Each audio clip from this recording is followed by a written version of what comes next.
Lemari tua itu sudah ada di rumah keluarga Prasetyo selama bertahun-tahun. Sebuah warisan dari kakek mereka yang telah lama meninggal dunia. Terbuat dari kayu jati dengan ukiran rumit pada pintunya. Lemari tersebut tampak megah namun suram. Meskipun kokoh, sesuatu yang tidak wajar selalu terasa ketika seseorang mendekati lemari itu, terutama di malam hari. Ada kesan dingin yang merayap, seperti ada mata yang mengawasi dari balik pintu kayu itu. Keluarga Prasetyo tidak pernah benar-benar memperhatikan lemari tua tersebut. Hingga suatu hari, Rina, putri bungsu keluarga itu, mulai merasa ada yang tidak beres. Lemari itu ditempatkan di sudut kamar Rina sejak ia masih kecil. Awalnya lemari itu hanyalah benda mati yang tidak menimbulkan rasa takut. Namun sejak pindah ke kamar itu setelah lulus kuliah, Rina sering merasa resah dan gelisah, terutama ketika malam tiba. Malam pertama yang membuatnya curiga terjadi ketika ia terbangun di tengah malam karena suara berdecit yang halus. Awalnya ia mengira itu adalah suara kayu yang mengerut akibat perubahan suhu. Namun saat ia membuka mata dan menoleh ke arah lemari, ia melihat sesuatu yang membuat darahnya membeku. Pintu lemari itu sedikit terbuka. Rina tahu betul bahwa sebelum tidur, ia telah memastikan lemari itu tertutup rapat.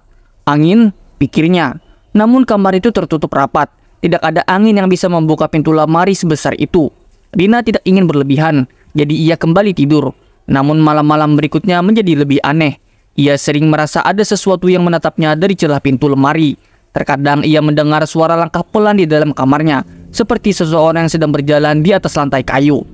Suatu malam, rasa takut yang semakin membesar membuatnya memutuskan untuk mengunci lemari itu dengan gembok tua yang ia temukan di gudang. Ia berpikir jika lemari itu terkunci, tidak ada yang bisa membukanya. Ia berharap malam itu akan memberikan ketenangan. Namun apa yang terjadi justru sebaliknya. Pukul 3 dini hari, Rina terbangun dengan keringat dingin di dahinya. Jantungnya berdetak kencang dan suara kamar terasa lebih mencekam dari biasanya. Ia duduk di tempat tidur, mendengarkan dengan seksama. Ada suara samar yang berasal dari dalam lemari. Suara itu terdengar seperti bisikan. Rina merasa tubuhnya menggigil, tetapi ia mencoba meyakinkan dirinya bahwa itu hanyalah imajinasinya. Ketika ia memberanikan diri untuk melihat ke arah lemari, ia terkejut. Pintu lemari itu masih terkunci, tetapi ada sesuatu yang salah. Dari celah di bawah pintu lemari, terlihat ada bayangan hitam bergerak-gerak, seperti ada seseorang di dalamnya. Bisikan itu semakin keras, semakin nyata. Kata-kata yang terdengar seperti suara orang menangis meminta tolong, diselingi suara tawa kecil yang sangat tidak wajar.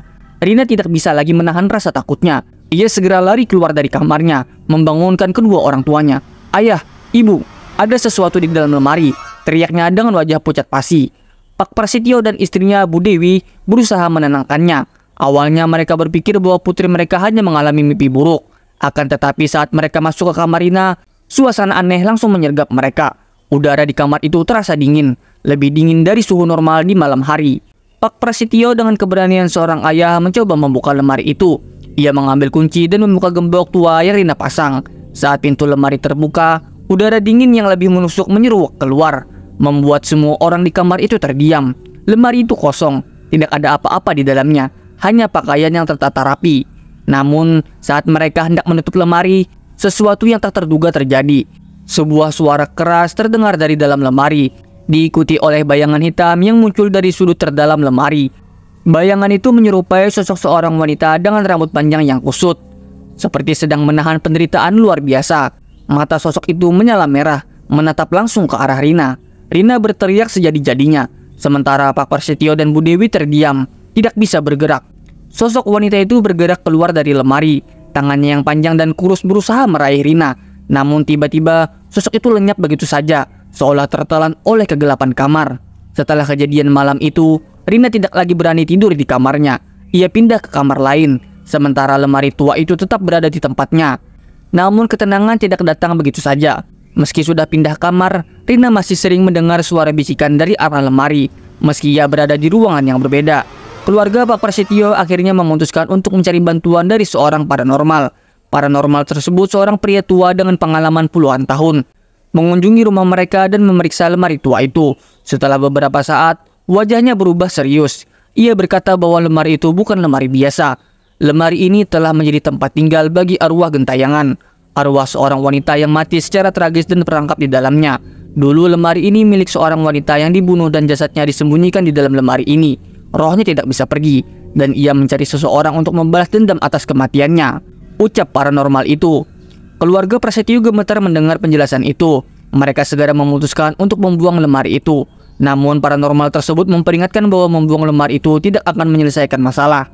Arwah itu terikat dengan rumah dan akan terus menghantui siapapun yang tinggal di sana. Akhirnya dengan bantuan paranormal tersebut, mereka melakukan ritual pemurnian.